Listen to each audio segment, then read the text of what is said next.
거기 너희 선능과 그때에 주가 그 나무 위에 떨릴 때 때로 그 일로 나는 떨려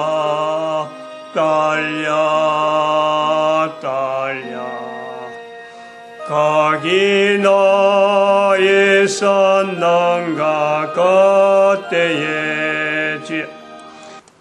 하나님 말씀 창세기 2장입니다. 창세기 2장 16절 17절 2절입니다. 합독합니다. 여호와 하나님이 그 사람에게 명하여 가라사대 동산 각종 나무의 실과 내가 임의로 먹되 선악을 알게 한 나무의 실과는 먹지 말라. 내가 먹는 날에는 정령 죽으리라 하시니라. 아멘. 기도드립니다. 할렐루야. 함께하였음에 감사합니다. 선하게 인도하여 주시옵시고 모든 인간들을 살리기 위하신 하나님의 거룩한 음성에 응답하는 아멘으로 응답하는 복된 발걸음들 되도록 은총 내려 주시옵소서. 감사하고 예수님의 이름으로 기도드립니다. 아멘. 완전한 지혜의 사람. 개인이 살아가면서 내가 현재 당하고 있는 일에 완전한 지혜를 나타낸다면은 어느 누가 어떤 사람이 지금 현재 있는 동안에 불행하다, 불평한다, 불평할 일도 없고 불행하다 할 사람도 없고 누구한테 쏘갔다, 배반했다 이런 거 없어요.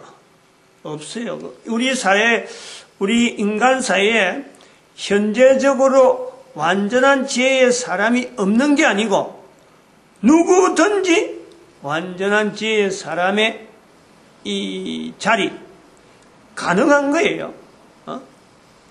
완전한 지혜의 사람이라고 하는 것은, 완전한 지혜라는 것은 미가서 6장 9절에 있는 말씀이지만은 완전한 지혜는 주의 말씀을 경외함 이렇게 표현되어 있어요. 경외함이니라 이렇게 되어 있는데 이 완전한 지혜는 성경의 밖에서 볼 때는 성경의 기록은 그렇는데 성경 밖에서 내용이 성경 내용하고 똑같은 내용으로 현재 모든 사람에게 비춰보는 그 내용에서 완전한 지혜는 이게 어떤 무슨 생각이 아니에요. 이 무슨 어떤 그 주장, 무슨 론, 이런 게 아니라 무슨 주의, 정치하는 사람들의 정관이라나 강령이라나 강령 그런 게 아니에요. 어떤 정당의 강령이 아니란 말이에요. 개인이 만나는 환경에서 내가 완전한 지혜의 사람으로서 있을 때 나타나는 내용이 다르고 완전한 지혜의 사람으로서 대응하지 못했을 때 나타나는 내용이 달라요. 이 차이가 있는 거예요. 차이.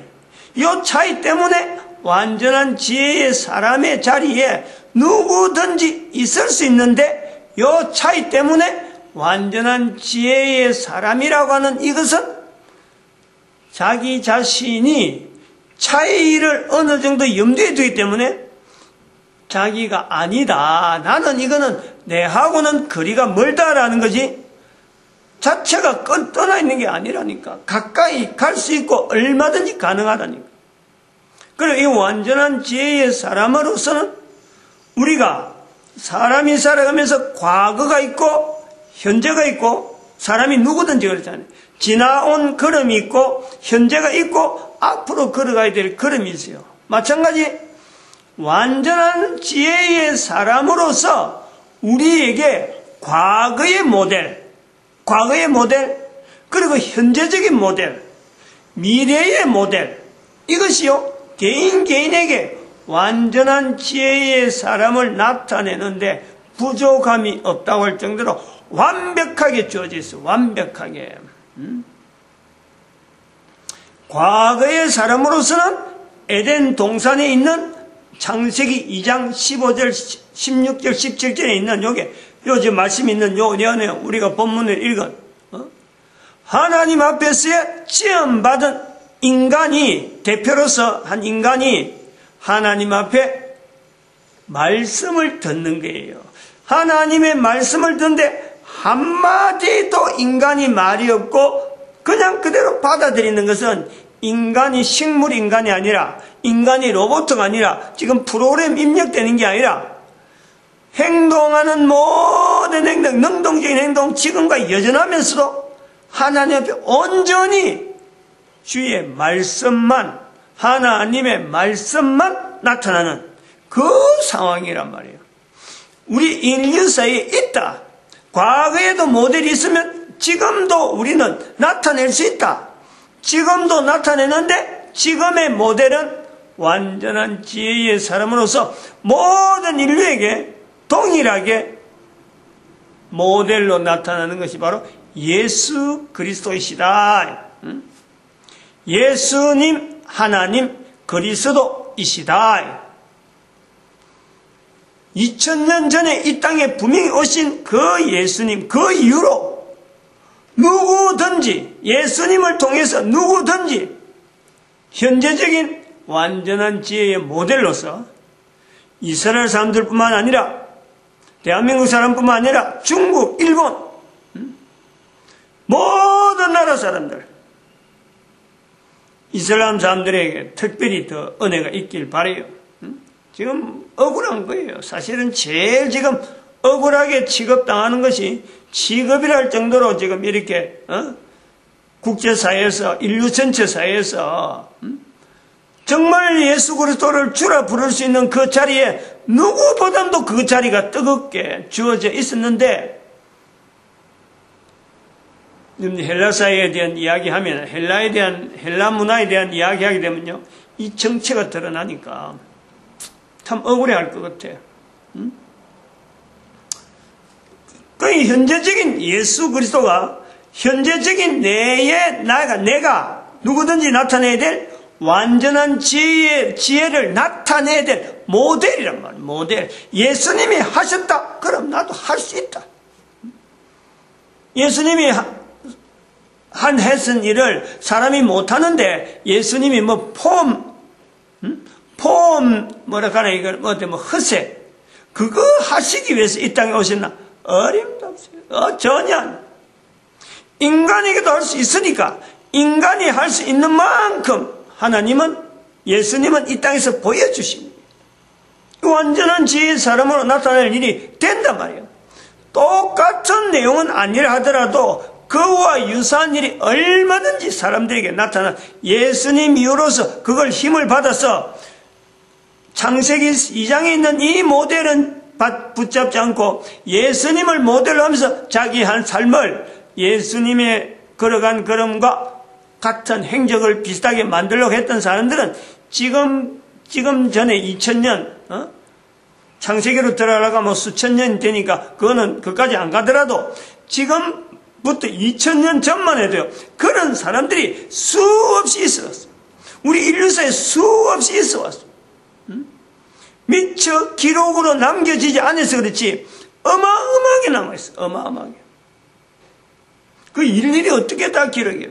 예수님의 행적도 글로서 기록하려면 끝도 없는데 그거 못한다고 해서 복음서만 떡 남아있는데 예수님을 위해서 완전한 죄를 나타낸 사람들에 대한 내용을 기록하려면 끝도 없어요. 글 쓰다가 말 다 하고 그 쓰나 뭐해. 다음 사람 읽어야 되는데 그거 읽다가 인생 다 망치는 거예요. 시간 다 보내는 거예요. 그거 우리 염두에 둬야 돼. 무조건 앞에 있는 글이 많이 남아서 좋은 게 아니에요. 앞에 있는 글을 통해서 뒤에 사람들이 반드시 거기에다가 응답되어지는 이런 흔적들. 이게 교회사 2000년의 교회사라고 하는 교회사 인류사 전체에 들어가 있는 이 내용이란 말이에요. 그러면 현재가 그래 가면서 앞으로 미래는 우리의 어떤 모델이 보이느냐? 미래의 모델, 완전한 지혜의 사람으로서 나타내야 될 주의 말씀을 경외한다 하는 그 자리에서 우리가 미래에 있는 우리가 지향해야 될 모델은 뭐냐? 그건 빌립보서 2장 9절에서 11절의 말씀이라고 저는 그렇게 보고 있어요.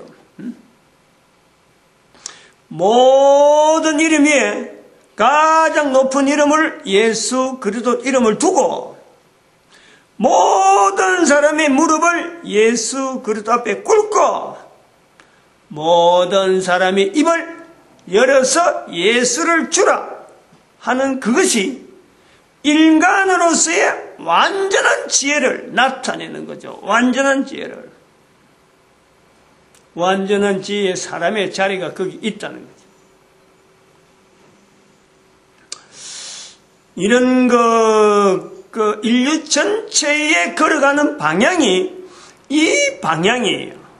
완전한 지혜를 나타내는 현재의 사람이 장래에 있는 장차에 있는 완전한 지혜의 사람의 자리가 있는데 그 자리에 장래에 있는 완전한 지혜에 있는 그 자리에 모든 사람이라고 했기 때문에 모든 사람 지금에 살고 있는 모든 사람들이 그 자리에 가야 된다. 나이를 그러면 그때까지 오래 살았을 거냐? 그건 아니라는. 아닐 수도 있죠. 살아있는 동안에 지금 일시적으로 딱 정지되어가고 끝내버리면은 사실 그게 빌립보서 2장 9절에서 11절 말씀이 현재적으로 되는데 그런데 그것 자체가 지금이 아니고 조금이라도 시간 지나면은 개인의 삶이 지금에 살아있는 삶이 코에서 숨이 끊어지는 때가 오기 때문에 그래서 모든 사람이 안 된다 말이에요. 그런데 그런 과정에도 모든 사람이라고 하는 그 자리가 있다는 것은 나로 말미암아 내가 존재했으면서 내 후손이 출생하는 거예요. 나도 후손으로서 출생을 했고 앞에 선조가 있었고 선조에도 선조가 있었고 선조에도 선조가 있어가지고 에덴 동산까지 연결되어지는 인간의 존재에 대한 그럼에 나라고 하는 존재는 에덴 동산에 있었다. 바로 내가 선조를 통해서 그 자리에 있는 거고 또 내가 또 예수님 오실 때에 빌립보서 2장 9절에서 11절 말씀에 내가 간다는 것은 내가 코로 숨을 쉬는 것은 끝날 때가 있어요. 그런데 코로 숨을 쉬어 끝나는 자체에서 내 존재가 끝나는 게 아니고 내 존재는 별도로 또 코 숨 쉬지 않아도 지낼 수 있는 곳에 분명히 내 존재가 유지가 되니까 그런 존재가 유지되면서 내 후손이 남아있어서 후손을 통해서 예수님을 만나는 거예요. 그래서 예수님 통해서 예수님 앞에 후손들이 만날 때 그때는 모든 그 당시에 이 땅에 있던 참 그 모델이라는 것은 이 땅에 있으면서 예수를 바라봤든지 오지 않는 예수지만은 오실 것을 바라봤든지 오신 예수를 바라봤든지 그리고 오신 예수도 바라보고 지금의 앞으로 오실 예수 그것도 분명히 바라보면서 기다렸던 수많은 이루 다 그 숫자를 헤아릴 수 없는 어마어마한 저들이 남겼던 분명한 완전한 지혜의 사람의 걸음 자체가 확실한 흔적이 있는 하나님만이 인정해주는 어마어마한 어떤 걸음들 어마어마한 무리들의 사람들을 만날 때가 분명히 온다. 분명히 있단 말이에요. 그러면은 이게 모든 사람이 지금 현재라고 하는 이 시점에서 모든 사람이 빌립보서 2장 9절 11절 말씀으로 나아가는 중에 현재적인 인류의 상황 전체를 볼 때 과연 이 형태가 모든이 되겠느냐 하는 것에 대해서는 누구든지 의문이 생기죠. 누구든지 아무도 참 예수 그리스도 오실 것을 기다리는 가치가 않는 어마어마한 인류 무득이 70억 중에서 거기서 뭐 참 소수점을 한 자리까지 낸다든지 두 자리까지 내든지 그래서 100분율을 만들어내서 100분율 내니 1000분율 내든지 만분율도 좋다 이거지.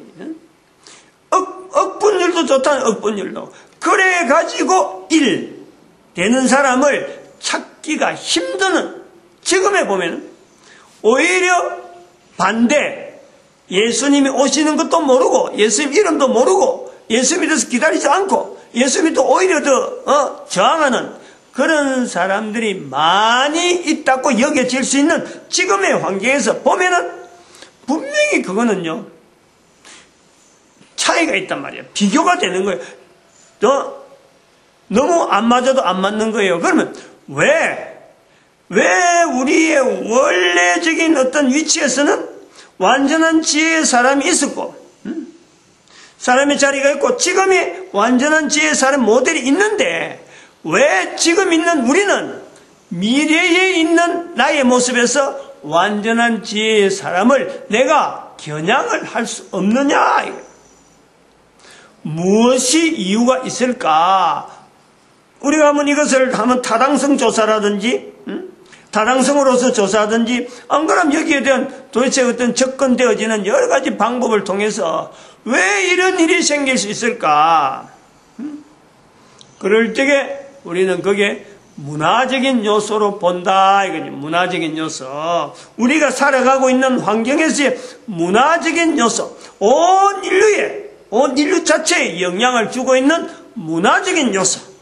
내 개인에게도 문화적인 요소였으면 내가 나도 모르게 지금 움직이는 거예요. 문화적인 요소가 있으면. 옷을 입는 것도 그렇잖아요.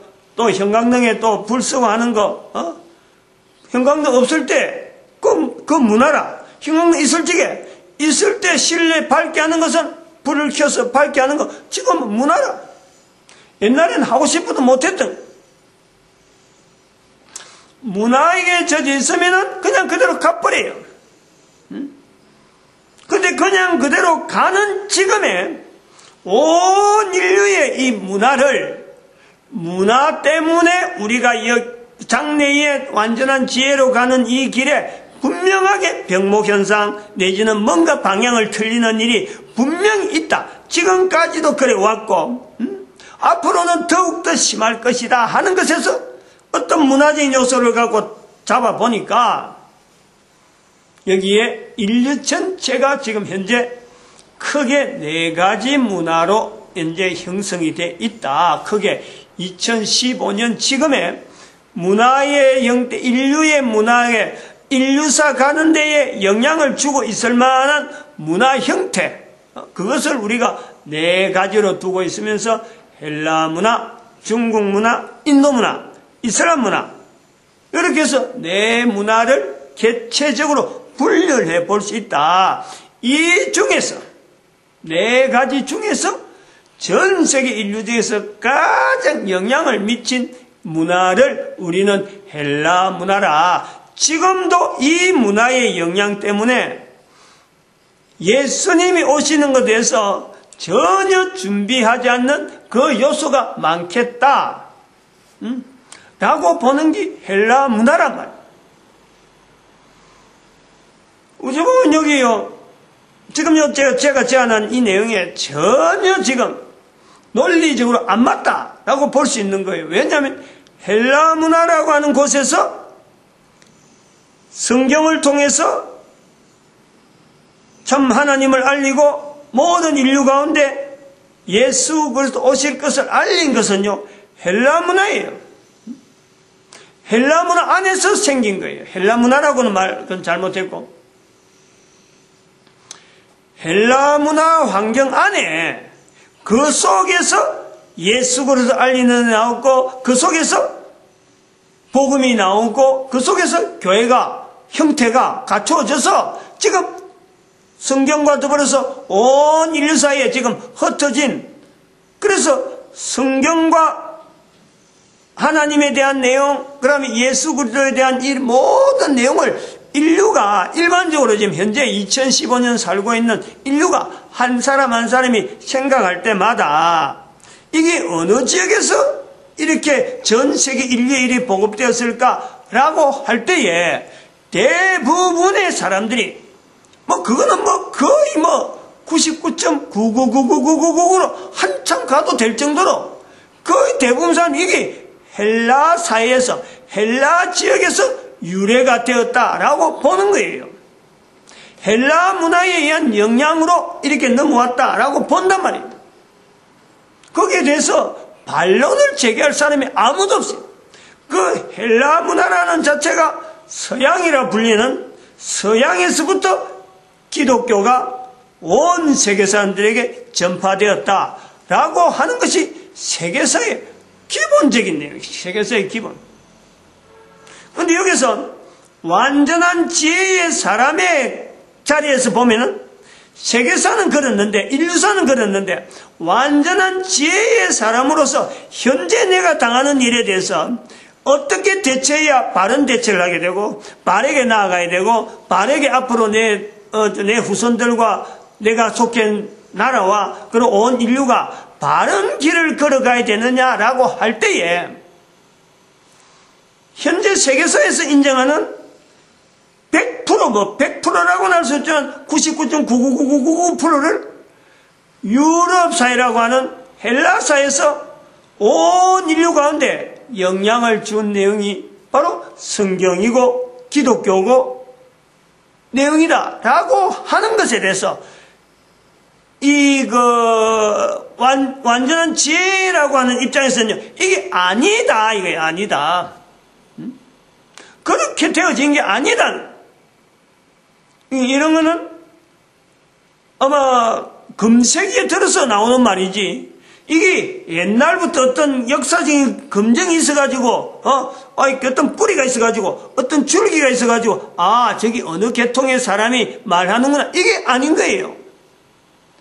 생짜배기라는 생짜배. 어디에서 누구한테 사사받아가지고, 어디 자료를 보고, 어디 참 모방을 하고, 이런 게 아니에요. 여기서 요 말 자체가 접근이 여러분 그동안 해왔어요. 올 처음 하는 거 아니야. 다양하게 여러 시간에 걸쳐서 많은 시간을 두고 이야기를 해왔어요. 다양한 어떤 측면에서, 이런 방면에서 한번 해보고 저런 방면에서 이야기해보고 많은 내용을 이야기했어요.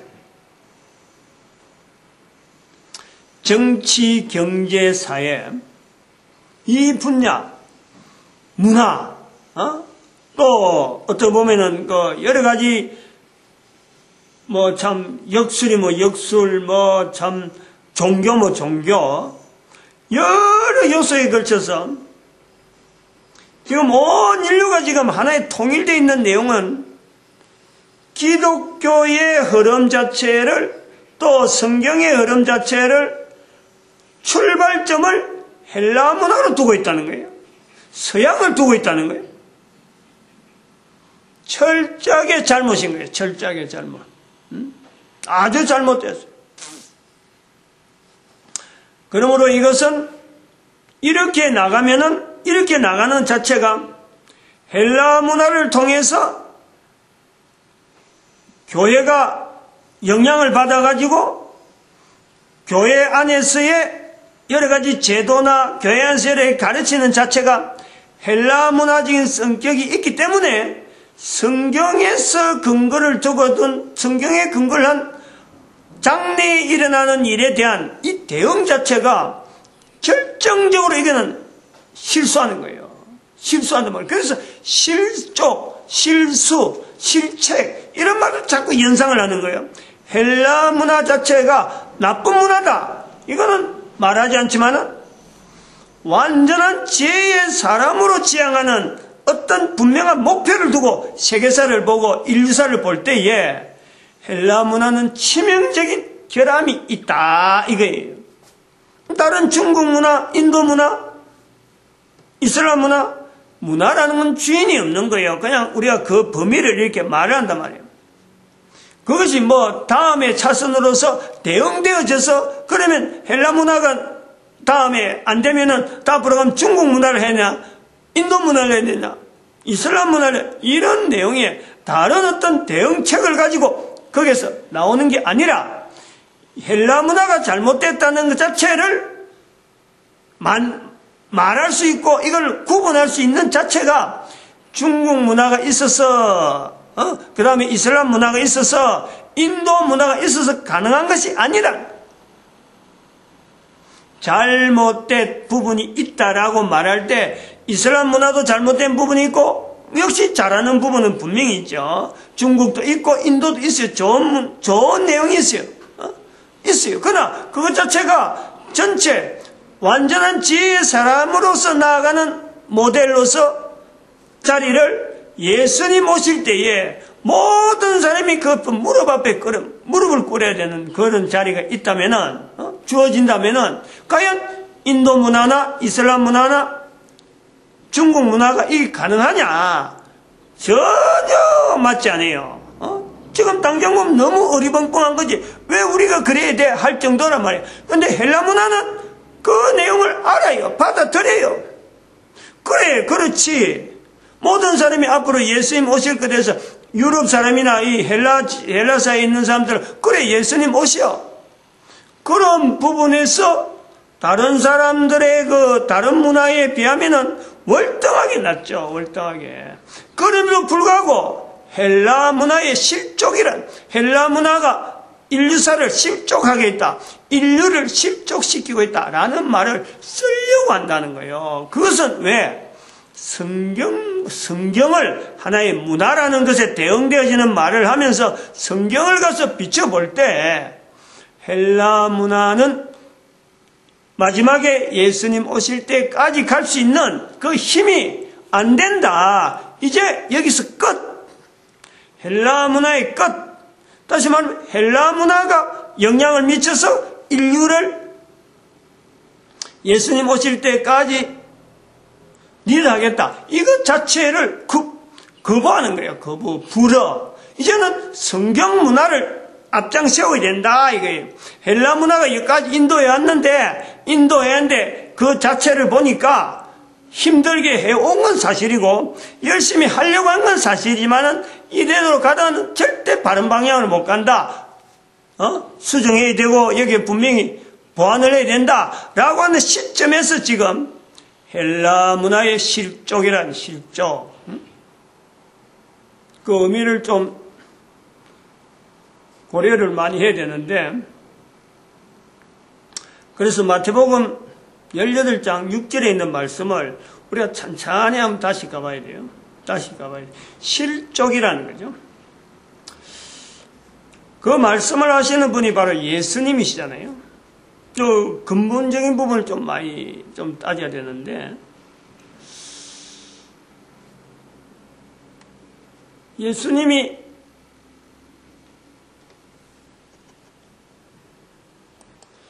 예수님께서 하신 말씀에서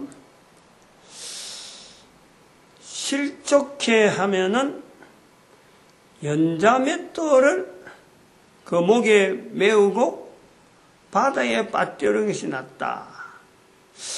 예수님께서 하신 말씀 치고는 이 말씀의 의미가 이게 가볍게 넘어갈, 예수님 말씀 한 말씀도 우리가 가볍게 넘어갈 내용은 아니지만은 어찌 보면은 이게 행동, 다른 사람들에게 이렇게 영향을 주는, 내가 행동을 해가지고 다른 사람들에게 영향을 주는 내용 중에서 이거는 사람을 죽이는 내용이에요. 사람을 죽이는 내용을 형벌이라기 때문에, 안 그러면 사회적인 형벌이기 때문에 이스라엘에서 있는 사형제도, 사회적인 사형제도, 공인된 사형제도라서 일하는 건가? 사람을 죽이라는 거죠, 사람을.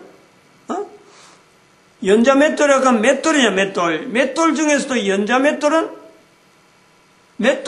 집에, 가정에 두는 가정집에 있는 맷돌이고, 연자맷돌은 소가, 우리가 텔레비전이나 이런 데 보면 로마 제국의 그 시대에 이렇게 방앗간, 그 소가 2마리, 3마리 이래갖고 큰 돌을, 이래갖고 큰 축을 가지고 돌을 이렇게 간대. 그래갖고 그 빠지는 그 가루를 갖고 이제는 대도시에 있는 사람들이 먹고 할 때, 그거는 여러 사람이 먹을 때 쓰는 그 방앗간이야, 방앗간. 그 돌은 보통 사람이 들기도 힘들어요. 어떻게 들겠어, 그거? 연자맷돌을 들어서 목에 맨다? 그 자체 차라리 그만 다른 일로 해서 그보다 적은 돌로 해갖고 꽁꽁 묶어서 던져버리면 그뭐 죽이는 거는 그 문제도 아니에요. 근데 연자맷돌을 그 목에 달아서 빠뜨리라? 사람을 죽이라는 거죠. 그럼 예수님이 말씀하신 이 말씀 우리가 찬찬히 한번 생각해 보면, 아니 무슨 일 때문인데 사람을 죽이라 그러잖아요. 죽이라 그래요. 연자맷돌을 그 목에 메우고 빠뜨리 놨다 이기죠. 예수님이 말씀하신 중에서 이런 말씀이 있나 이거지, 한마디로. 사람 죽이는 것에서 적극적으로 방법과 여러 가지 어떤 내용을, 재료를 이야기해서 사람을 죽이는 것을 예수님이 말씀하셨나? 이 말씀의 무게가 그래서 힘든다는 거예요. 이 말씀이 해석이 어렵다는 거예요. 예수님이 사람의 생명을 살리러 오셨는데 그 생명을 살리러 오신 예수님께서 사람을 죽이는 데에 구체적인 방법과 재료를 이야기를 하셨다? 이 말씀이 독특하다라는 거죠. 독특하다. 예를 들어서 사람이 죽도록 내버려 둔다든지, 안 그러면은 참 화 있을진저 서기관들아 바리새인들아 하고 뭐 이렇게 화를 이렇게 저들에게 화를 나름대로 받을 것이다 하고 알리는 내용하고, 또 두 사람이 길을 가다가 한 사람은 버려둠을 받고 한 사람은 올림을 받는다. 두 사람이 밭을 매다가 한 사람은 그대로 있고 한 사람은 올려간다. 즉 나머지 한 사람에 대한 내용에 대해서는 구체적인 아니, 그 사람이 살아가든지 죽어가든지 그건 내용이 없어요. 그런데 분명한 것은 차이가, 한 사람이 들려가는 좋은 방향으로 항상 모든 내용에 관계되기 때문에 사람하고 관계에서는 항상 좋은 내용이에요. 좋은 어떤 결론에 대해서 예수님께서 말씀하시는 거예요. 검을 가진 자는 검으로 망한다. 검을 가지지 말라는 거예요. 사람 죽이는 검을 가지지 말라는 거예요. 그런데 여기는 구체적으로 실족게 하는 데에, 실족게 하는데 차라리 연자맷돌을 그 목에 메우고 빠뜨리 놨다. 이런 표현이 맞을 만한 사형수, 어떤 나쁜 일, 그거를 두고 있는 건가 한번 생각을 해봐야 되죠. 우리가 즉 완전한 지혜의 사람으로서 내 한 개인이 살아가는데, 현재적으로 내가 지금 완전한 지혜의 사람을 지향을 해서 내 주변에 일어난 일을 지금 내가 분석하고 해석하고 여기에 대응해서 내가 일을 해 나가야 되는데, 주어지는 일, 주어지는 상황, 그 상황에 어떻게 하면은 완전한 지혜로서 이렇게 대처해야 되느냐, 알고 보면은 실족한과 관계있다. 실족. 다른 사람을 실족하지 않겠느냐, 내가 실족하지 않으려고, 내가 실족하지 않으려고 애쓰는 것이 아니라 내가 완전한 지혜 얻으려고 애쓰는 것을 발생되는 것보다도 다른 사람이 실족하게 하는 데에 내가 혹시 영향을 주지 않냐? 그럼 나는 그 사람이 실족한지 아닌지 나도 모르는 거예요. 나는 그냥 넘어가는 거예요. 근데 실제로 영향을 받아서 그 사람이 실족당하고 있는 거예요. 이 내용을 내가 알아차릴 수 있단 말이에요. 이 실족이라는 내용이 이제 그런 내용이고, 이것이 내 한 개인하고 연결하면 이렇게 직접적으로 내가 알만한 내용 같으면요, 그건 실족이 아니에요. 내가 분명히 그 사람을 타살했다든지 영향을 줬다든지 분명히 내가 있죠. 그런데 실족은 그게 아니거든요. 자기도 이건 뭐랄까나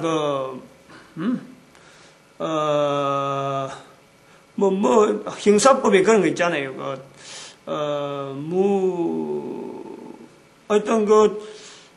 자기도 모르게 죄를 지은 거예요. 자기도 모르게 이건 죄조차도 형사법에는 안 걸리는, 형사법조차 연결되지 못하는, 그래서 아무도 타치를 못하는 거예요. 그래갖고 결국에는 사람은 죽고, 사람은 죽든 사람은 뭔가 영향을 받아서 어려움을 당한 거예요. 근데 그렇게 실제로 그 일을 한 사람은 아무런 그 사람하고 자기가 관계로 맺지 않고 그런 사람이 있어 소리를 들어도 그런 일이 있어 하고 하지, 내가 거기에 제공했다는 것은 한마디도 내가 연결하지 못하는 그런 상황이 있는 거예요. 여기 실족이라는 거예요. 근데 이거 실족게 하면은 차라리 연자맷돌을 거목에 메우고 배터리 났다.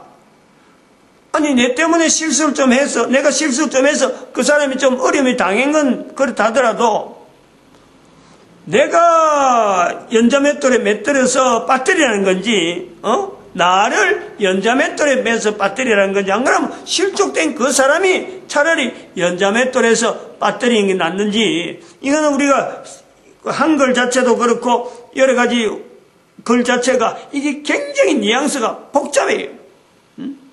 두 가지 자체를 연결해야 돼.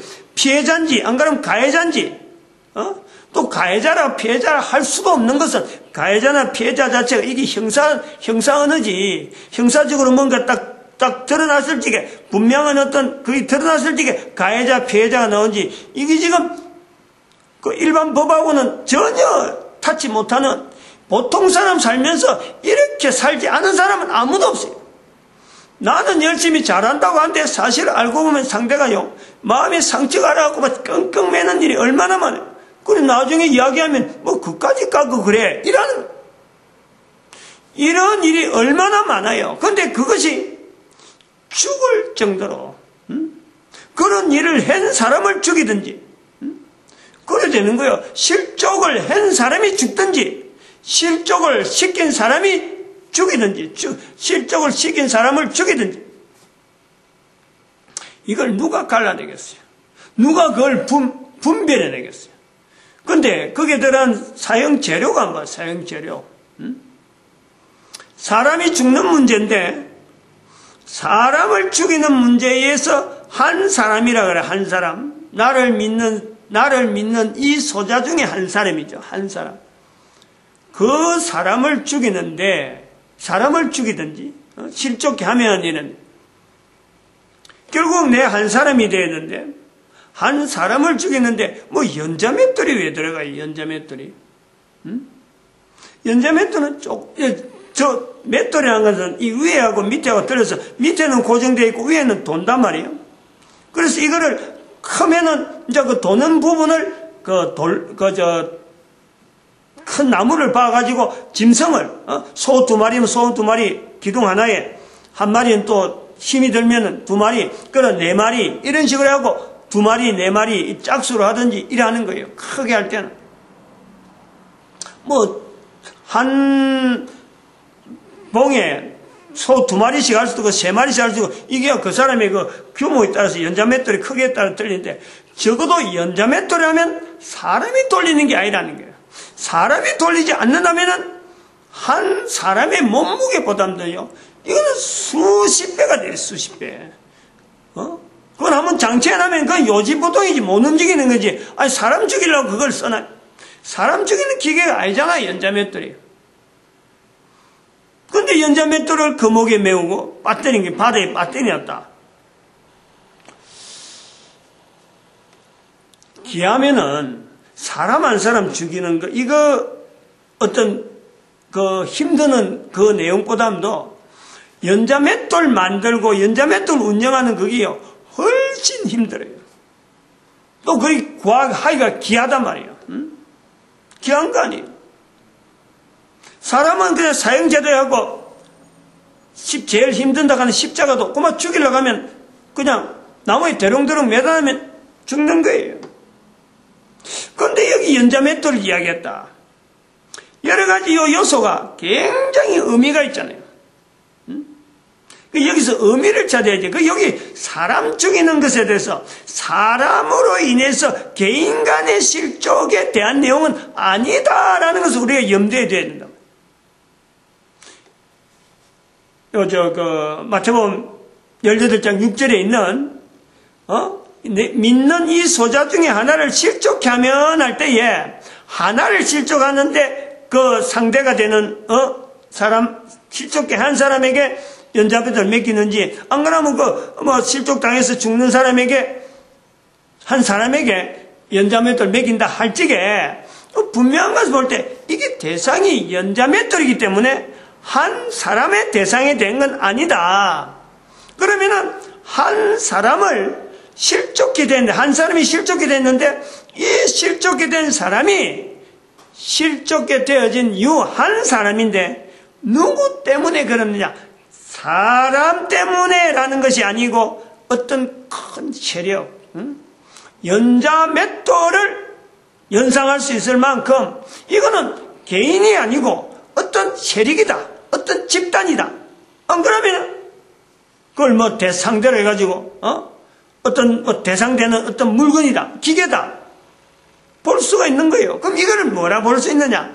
한 사람, 하나님께서요, 예수님께서 말씀하신, 나를 믿는 이 소자라 했기 때문에, 이 나를 믿는, 예수님을 믿는 소자의 가치가 어마어마하기 때문에, 이 소자는, 나를 믿는 이 소자는 절대 당하지 않는다.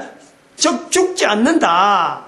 저들이 원하는 대로 죽지 않는다. 그러나, 죽이려고 하는 세력은 전쟁으로 갖고도 죽일 수 있고, 어떤 문화적인 세력을 죽일 수 있고, 국가가 달라서 죽이려고 할 수도 있다. 즉, 상대, 가해자에 대한, 한 사람이 죽는 거 이거 별로 염두지 않는 그런 사람들이 달라드는데, 그 대상이 어마어마한 대상이다. 그러나 믿는 한 사람은 여전히 견고해진다. 그래서 그 달라드는, 죽이려고 실족게 하려고 달라드는 그 세력을 차라리 연자맷돌에 매서 바다에 빠뜨리겠다, 이런 뜻이 아니겠느냐 볼 수 있어요. 전혀 불가능한 게 아니다 말이에요. 그러면은 지금 우리가 2015년 현재에 헬라 문화라고 하는 이 요소를 우리가 볼 때, 헬라 문화가 지금 인류가 걸어가는 걸음에 실족해 하는 자리에 있다라고 하면은, 이 헬라 문화가 마태복음 18장에 있는 말씀에서, 18장 6절에 있는 말씀에서, 연자맷돌을 메고 땅에 떨어진지 바다에 던지든지 해야 되는 어떤 때가 된 게 아니냐라고 볼 수 있지 않겠느냐. 헬라 문화가 더 이상 나가지 못한다, 이제는. 여기서 끝내야 된다. 이런 점에서 헬라 문화에 대한 분명한 인식을 온 인류들이 객관적으로 해야 된다, 객관적으로. 한두 사람이 이거 하자 주창해야 될 일이 아니라, 물론 주창은 한두 사람부터 나오지만은 여기에 대해서 반응이, 요 내용을 받아야 될 반응이 우선 교회라는 것을 교회 과정을 통해서 성경에 있는 이 내용에, 이 본문의 마태복음 18장 6절에 있는 정말 해석하기 힘드는, 일반 상황 가지고는 해석이 힘드는 그 상황에 들어있는데, 이 내용에 비추어서 헬라 문화를 겨냥하는 것이 아니냐라고 볼 수 있다. 또 이것을 지금 시대에 와서 헬라 문화지만은, 헬라 문화가 오기 전에는 이 연자맷돌에 해당돼서 바다에 빠뜨리는 데서는요, 하나의 문화적인 측면에서는 그동안엔 전쟁 문화를 볼 수 있는 거예요. 전쟁 일으키면은 그 안에 믿는 사람, 예수님을 믿는 사람이 죽는지, 예수님을 믿지 않는 사람이 죽는지, 이게 모르는 거예요. 전쟁 문화가 그렇잖아. 근데 그런 전쟁 문화 속에서도 예수님을 믿는 사람을 기억하겠다, 이거죠. 즉, 그들이 믿는 믿는 내용 자체가 변하지 않도록, 그것 자체가 계속해서 전수되어질 수 있도록 예수님은 계속해서 그걸 지켜나가겠다. 그래서 전쟁 문화, 2015년 오기 전에 예수님이 말씀하신 그 말씀과 2000년 사이에 있었던 시대에서 연자맷돌에 거목에 메우고 빠뜨려야 될 대상은 전쟁 문화예요. 전쟁. 근데 우리가 지금 인류사에 살아오면서 전쟁 문화에 대해서 이걸 빠뜨려야 된다, 이건 표현을 안 했단 말이에요. 즉, 빠지지 않았다는 거예요. 즉, 인류사에서 전쟁 문화를 제거하지 못했다는 거예요. 그러므로 이제 지금 현재 2015년에 이르러서 대한민국의 목사가 헬라 문화를 지금 전체를 헬라 문화를 통해서 그 속에 물론 전쟁 문화도 있고 여러 가지 뭐 좀 제거돼야 될 내용들이 많이 있는데, 즉 그 속에 있는 인간 자체를 나쁘게 만들고 인간을 타락시켜 만들고 본래적인 근본적인 인간이 완전한 지혜를 나타낼 사람으로서 나아가야 되는 이 자리에 방해하는 헬라 문화적인 요소를 제거하는 데에 어떻게 보면 좀 쓰임받지 않겠느냐 하는 거예요. 그렇게 나아가야 되지 않냐. 이 본문을 연자맷돌을 거목에 메운다 하는 것 자체를 헬라 문화 전체를 지금 그 겨냥한, 즉 인류사에서 예수님이 보실 때 뭐 헬라 문화냐 안 그러면 뭐 전쟁 문화냐 하고 여러 가지 우리가 지금 현재는 그렇게 보지만은 예수님께서 헬라 문화다 안 그러면 전쟁 문화다 라고 말씀한 건 아니에요. 근데 우리가 지금 지나온 적 완전한 지혜의 사람으로서 본 적 창세기 2장에 있는 2장 16절 17절에 있는 완전한 지혜의 사람의 자리가 있고, 또 예수님을 통해서 완전한 지혜의 사람이 현재 있는 내가 있고, 앞으로 장래에 완전한 지혜의 사람의 자리를 지향해서 나가려고 한다면은 여기에서 나빠진 내용을 분명히 걸러내야 그래야 될 필요가 있다. 현재는 요구가 된다. 지금 전혀 그럼 헬라 문화가 그런 요소도 없는데 어거지로 그런 막 그러냐? 그러면 안 되죠. 요소가 있다는 거예요. 헬라 문화에 있는 요소 또 하나 우리가 생각해야 될 거는, 예수님께서 여기 지금 마태복음 18장 6절에 묘하게 지금 말씀을 하셨어요. 예수님으로서 다른 말씀에 비하면 묘하다는 거예요. 전혀 예수님한테 맞지 않다 그런 내용이잖아요. 근데 그걸 지금 현재 보니까 헬라 문화라면은 예수님이 하신 말씀의 의미가 어느 정도 우리가 좀 수용할 수 있는 어떤 뭔가 접근이 가능한 그런 요소로 본다, 이상한 것이 아니다 이거죠. 또 하나 우리가 봐야 될 것은 마가복음 14장 21절에 있어요. 마가복음, 제가 아침에 찾아봤는데 마가복음 그야 장절인데 장절을 못 찾겠어 그랬죠. 장절이 그래, 장절이. 마가복음 14장 21절에 있는 말씀, 가룟 유다에 대한 말씀인데, 가룟 유다에 대한 말씀인데 마태복음에 있는데 엉켜 찾아보지 못했어요. 가룟 유다에서 예수님이 말씀하기를 저는 차라리 나지 아니하였다면 좋을 뻔했다 이런 거예요. 가룟 유다에 대해서 차라리 나지 아니하였다면 좋을 뻔했는데 아주 내용이 이상하잖아요. 가룟 유다에 대해서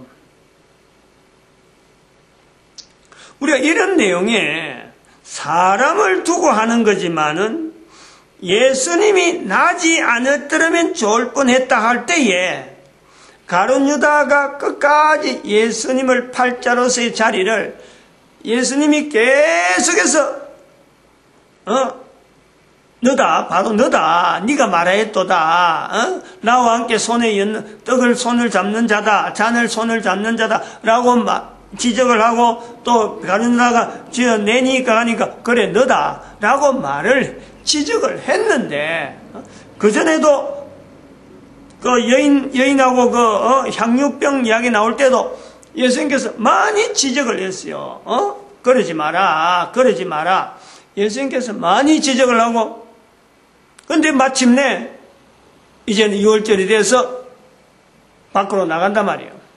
예수님 발로 이제 대제사장 만나러 가는 거예요. 그 만나러 가는 그 길목에 있을 적에 예수님께서 제가 차라리 나지 않아야했다면 좋을 뻔했다라고 할 때야, 이 내용을 우리가 연결해야 돼요. 나지 않으면 좋을 뻔했다. 인간은 어느 누구든지 예수님 앞에요, 누구든지 인간은 하나님 앞에서의 다 구원의 대상입니다.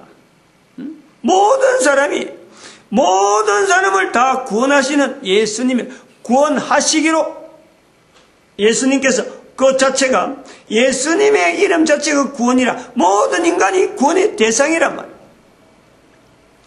그런데 가룟 유다에게는 차라리 나지 아니하였으면 좋을 뻔했다 라는 것은 뭐예요? 가룟 유다를 이야기하는 건가? 가룟 유다가 이 땅에 있는 동안에 또 가룟 유다를 위해서 또 다른 사람들, 수많은 사람들이 이 땅에 있는 동안 가룟 유다도 포함해서 그가 가야 될 자리가 분명히 있죠. 분명히 있죠. 사탄이 가는 곳이에요. 사탄이 가는. 그럼 나지 않을 좋을 뻔했다라는 것은 이 땅에서 있는 동안의 기회라는 것은 예수님 앞에서 쓰임받는 기간으로서 예수님 앞에 나아가는 기간으로서 완전한 지혜의 사람으로 나아가야 될 자리가 분명히 있는데도 불구하고 완전한 지혜의 사람을 나타내지 못하는 분명한 또 한 개인이 있는 거예요. 그들이 완전한 지혜를 나타내지 못한다고 하는 이 자리라는 것은 어떤 자리냐? 사탄에 의해서 조정되는 환경, 그 사람을 자기들이 개인이 그것 자체를 끊지를 못하는, 나지 아니하였다면 좋을 뻔했다. 예수님의 이 표현에 강한 표현을 우리는 인간을 대상해서 구원하시기 오시기 위한 예수님께서 인간을 대상해서 표현한다라고는 거기까지다 이렇게는 볼 수 없는 거예요. 그 다음 상황에 있는 사탄의 영향을 같이 우리는 이야기 안 할 수 없단 말이에요. 그 이야기를 반드시 해야 돼요. 우리의 위치가 현재적인 거예요.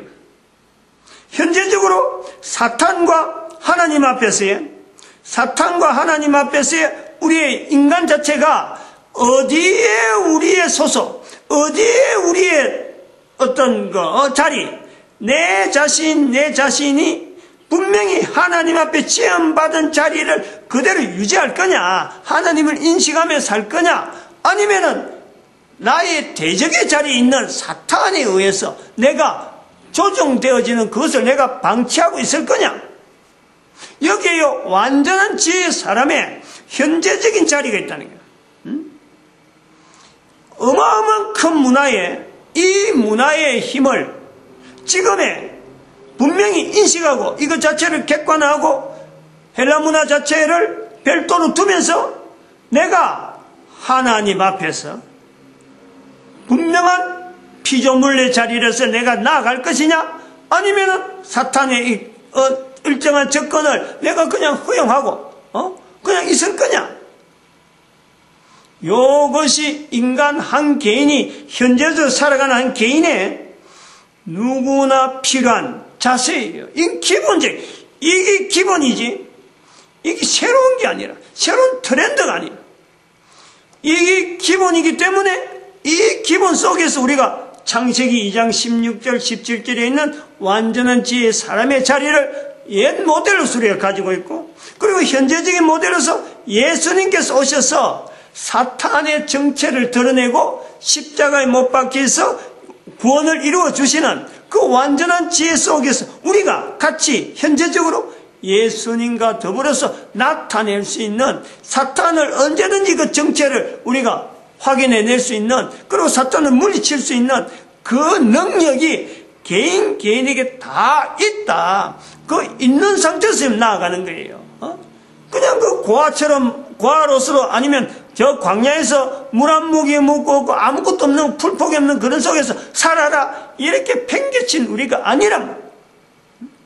사탄을 만나거든 어떻게 해라 이렇게 가르치는 게 아니에요. 이런 가르침을 속에서 내가 하는 게 아니에요. 사탄이 바로 내하고 있는데도 불구하고, 나의 곁에 있음에도 불구하고 나는 하나님으로부터 주어지는 그 힘을 해서 사탄의 권세와 사탄의 능력을 내가 무난하게 견디고, 또 그러고 물리치고, 또 물리치고, 사탄은 끊임없이 나를 우는 사자와 같이 접근하고 무너뜨려 하더라도 당당하게 예수 그리스도 이름을 얼마든지 쓰면서 우리가 살 수 있는 그 환경. 그래갖고 내 후손이, 내 자손들이 이를 바라보면서 우리의 선조들이 그래 왔던 것처럼 걸어가는 걸음이 계속 이어져서 예수님 오실 때에 모든 사람이 다 예수님 앞에 무릎 꿇는 그 시대가 반드시 온다. 적어도 인간이라면 예수님 오실 때, 그 당시에는, 예수님 오실 당시에는 모든 인간은, 코로 숨을 쉬는 인간이라면 다 그 앞에 나와서 무릎 꿇고 예수를 주라 할 때에, 그 주라 할 때 그 자세가 그냥 비실비실한 게 아니에요. 상처는 있을 수가 있어요. 어디 뭔가 살아가는 모습이 남루할 수도 있고 어떤 건 몰라요. 적어도 인간으로서 코로 숨을 쉬는 데는 전혀 문제없는 그 상태로 예수님한테 오면서 주라 부르는데, 그 주라 부르는 몰골이 어떤 몰골일까? 승리자의 몰골이에요. 승리자의 몰골. 누구한테서 승리했느냐? 사탄에게서 승리한 승리자의 모습이란 말이에요. 우리 모든 인간이 그걸 우리가 바라야지. 지금 내한테 주변에 일어나는 여러 가지 일들 속에서 내가 특허를 가지니, 내가 어느 대학을 들어가야 되니, 어느 대학에 졸업을 했니, 내가 지금 스펙이 어떻느니, 어느 회사에, 기업에 내가 연봉이 얼마니, 이 정도는 그 어떤 이야기할 계제가 못 돼요. 그건 너무 낮은 거예요. 너무 그레이드가 낮은 거예요. 즉 사탄에게 겨냥해서 사탄의 건세, 즉 인간을 무너뜨려서 하나님과 멀어지려고 하는 그거를 사탄이 기획하고 있는데, 그 사탄의 공격을 당당하게 물리치고 참 예수님 앞에 나와서 주라 부를 수 있는 그 자리라는 건 바로 그 성정과 주라 부르는 그 자체가 마땅히 예수님 앞에 주를 불러야지 왜 사탄 앞에 주를 부르냐? 주를 부르라고 강요하는 그 사탄을 당당히 물리치고 예수님 앞에 나온 거예요. 그 사탄은 저 뒤에 지금 완전히 터져맞아 엉망진창으로 막 뭉개져가지고 말이죠. 이 사람한테 가도 지 박히고 저 사람한테 지 박히고, 사람이라는 것은 누구나 예수를 주라 하는 그 자리가 우리 인류 사이에 분명히 생긴다. 그게 가상 공간이 아니에요. 그러니까 아까 말했지만 무슨 주의가 아니라니까. 무슨 정책, 무슨 정강 이런 게 아니에요. 정책 강령이 아니라. 완전한 지혜는 그렇다는 거예요. 그런 것을 내가 장래에 있을 일을 내가 현재적으로 하나의 판을 딱 가지고 사탄에 대해서, 하나님에 대해서 내 삶에 대한 분명한 어떤 정체성을 코로 숨을 쉬고 있는 동안은 내가 이 길을 가리라. 그 길을 가는데 먹는 것이 떨어지면은 어쩔 수 없이 죽는 거고, 옷이 떨어지면은 헤어진 채로 있는 거고, 신발이 없으면 있는 거예요. 그런 거 내의 약점으로 알고 달라드는, 그래서 그런 데서 회복시키는 것을 조건을 해가지고 자기한테 무릎 꿇으라. 사탄은 그런단 말이에요. 그걸 이긴다는 것이, 그걸. 근데 그것이 온 인류 대상으로 할 때는 지금부터 100년, 200년 사이가 가능한 게 아니에요. 저는 그래 보는 거죠. 적어도 대한민국의 교회가, 대한민국에서 이 말이 선포되니까 대한민국의 교회가 철저하게 이 자리에 분명히 온 교회가 우리 대한민국을 통해서 하나님이 쓰실 것에 대해서 분명히 인식하면서 온 대한민국 교회가 바로 이 자리 때문에 하나님 앞에 부르짖고 말이죠. 단합되는 모습이 탄탄해야 돼요. 탄탄해야 돼요. 신학교 어정간한 신학교 다 정리하고 신학교는 딱 하나 돼야 돼, 하나. 계속해서 여기에 대한 어떤 정책적, 사회적인 여러 가지 흐름에 대한 것을 이렇게 정치 활동하는 게 아니고, 여기에 대해서 참 처절하게 사람들이 현장에서 사탄의 공격은 건세로서, 물질로서 엄청난 무기를 가지고 막 전쟁을 하듯이 막 공격하는데, 그리고 예수님 오시기 전이니까, 지금 한참 준비할 때니까, 어떤 사람 일부는, 참 예수님 오신 걸 기다린 사람을 말이요. 보통 핍박할 게 아니라 어마어마한 조직을 가고 핍박할 거냐. 북한을 봐요, 북한에. 현재 북한에 있는 우리 동포들, 특별히 예수를 믿는다 하는 사람들이 북한에 지금 어떻게 취급하고 그 판바이가 그대로 가는 거예요. 그 내용이 때가 되면 그래 된다니까. 지금은 대한민국을 통해서 전 세계 이런 거, 일본, 미국, 중국, 이렇게 해서 만주 땅을 회복시키는 과정이 있어요. 그 과정까지 가면은 100년, 200년 좀 지나고 나면 유엔도 변하고 세계 정세가 또 변한다고. 그래갖고 사람들 사이에 분명하게 사람이 사람을 공격하되 예수님을 기다리는 사람이기 때문에 공격을 당하는 거예요. 예수님을 핍박하려는 사람이기 때문에 공격하는 거예요. 이 달라지는 이 두 존재, 이 분명한 차별인 이것이 나중에는 로마 제국에 의해서 기독교가 로마 제국을 나름대로 이걸 안정적으로 운영하는데 기독교를 받아들이듯이 예수님을 기다리는 사람을 온 인류가 모든 사람이 예수님을 기다리는 사람으로 변하는 거예요. 그 두 부류가 있다가 한 부류로 변하면서 이제는 사탄이 그 정체를 본격적으로 드러낸다. 사탄이 지금 그 UF나 SF에 나오는 이런 그 수많은 개성한 기계들 이런 기계들이 있지만 나중에 봐봐요. 사람이 운영하는 그 여러 가지 시스템보다도 기계가 운영되는 시스템을 해서 그 기계들에 전부 다 조작되어지는 프로그램들, 나쁜 그 요소들에 의해서 사람들이 공격을 당하는 거예요. 그런 때가 올 거예요. 교회 안에서 성경 가고 이야기하면서 무슨 SF 이야기 하나 할지 모르지만 사탄의 정체를 드러낸다. 사탄이 정체를. 지금은 계시록 20장 2절에 있는 말씀처럼 대한민국이 쓰임받는 천년 때문에 기회로서 인류에게 마지막 있는 기회로서 사탄이 거기에 오게 갇히는 때라니까. 이런 내용들이 그냥 이야기거리 하나 하면서 이거 대한민국 잘 살기 바란다 이러면 잘 살고 저러면 못 사람 이런 내용이 아니에요.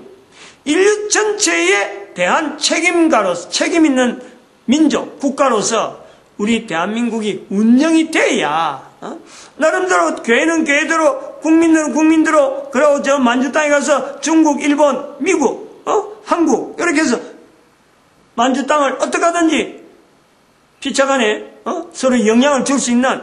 그래서 미국을 엮는 이유는 지금 남북 아메리카 대륙에 대한 어떤 그 교류 관계 때문에 엮는 거죠. 그리고 아프리카까지 전체를 하고 여기 센터가 되는 건 만주가 센터가 되는 거예요.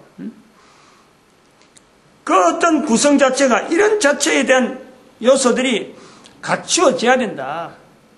그의 힘이. 그리고 대한민국에 있는 한글에 대한 이 표현이 전 세계 언어로 지금 영어로 통해서 인터넷을 통해 가지고 또 이제 PC를 통해 가지고 컴퓨터를 통해서 지금 언어가 하나로 언어로 바뀌어지는 내용이 지금 상당히 쉽게 됐거든요. 영어로 인해서 가능하게 됐잖아요. 영어가 그동안 가지고 있던 그 헬라 문화에 대한 영향이란 말이에요. 그래서 가능되는데 이게 이제 결국은 영어는 국제 언어로 가능성이 있다라는 것에서 개연성을 하면 앞으로 인류는 모든 나라가 저는 그래 보는 거죠. 2508년 되면은 대한민국에 있는 한글이 전 세계 공용어가 되지 않겠느냐 이렇게 보고 있어요.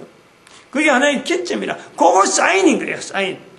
그러면 그 시점을 해서 한글이 되어지면서 앞으로 500년 남았는데 거기에는 이제는 사람들 사이에 분명하게 예수님 기다리는 사람과 예수님을 기다리지 않는 사람. 그리고 이게 이제 세월이 또 지나가면서 이 사람들이 예수님 기다리는 사람들 속으로 파묻히면서 전체가 모든 인간이 예수 그리스도의 무릎 꿇는 분명한 빌립보서 2장 9절에 11절 말씀은 불과 지금 그래 봐봐요. 지금까지 지나온 인류사에 비하면요 얼마 안 남은 거예요. 그 때가 얼마 안 남은 실제로 이런 가정이요, 말은 쉬운데 이게 되어지는 내용은 급박하게 되지 않으면 이 1000년도 짧다니까. 너무 짧은 거예요. 급박하게 돼, 급박하게.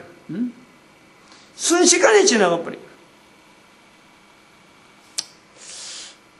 헬라 문화에 대한 이 내용을 좀 설명을 하려고 했는데, 이제 헬라 문화에 대한 분명한 그 어떤 그 구분, 개개인 저런 내용을 들을 때 뭐한 저것만 들어보면 학교 듣는 강의하고 똑같아요. 근데 그거에 하려는 게 아니에요. 한번 듣고 내하고 관계없는 내용이 아니고 이 자체가 내 삶이 돼요, 삶이.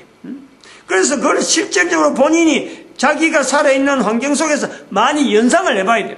요래도 보고 저래도 보고 이 과연 그러한가? 이 과연 그러할 건가? 자기 나라의 역사하고 또 개인의 어떤 개인의 습관들 또 가정에 있었던 여러 가지 이력들 이 전체를 조합해서요 정리를 해서 조금이라도 가능성이 있다. 이거 자체가 지금 이해될 만한 어떤 요소가 있다 하면요 바로 그 사람은 적극적으로 돌아가요. 적극적으로. 이게 뭔지 모르겠다 하는 사람은 자꾸 들어야 돼요. 자꾸 듣고 한 번 듣고 두 번 듣고 그러면서 여기서부터 시작돼야지 딴 데서 찾으면 안 돼요. 딴 데 찾으면 왜 안 되느냐? 그 자손이 어렵다 이 말이에요. 자손이 본인이 바로 듣자마자 바로 팍 달라들어야 자손이 힘을 얻는 거예요. 근데 자손 이거 듣자마자 해도 넘어가 버리면 다음 때에서 어느 자손이 들을지 안 들을지 모르는 거예요. 자신이 없는 거예요. 그게 듣는 것 자체가 바로 기회인 줄 알고 바로 달라붙어야 돼. 바로 마치겠습니다. 기도드립니다. 할렐루야. 함께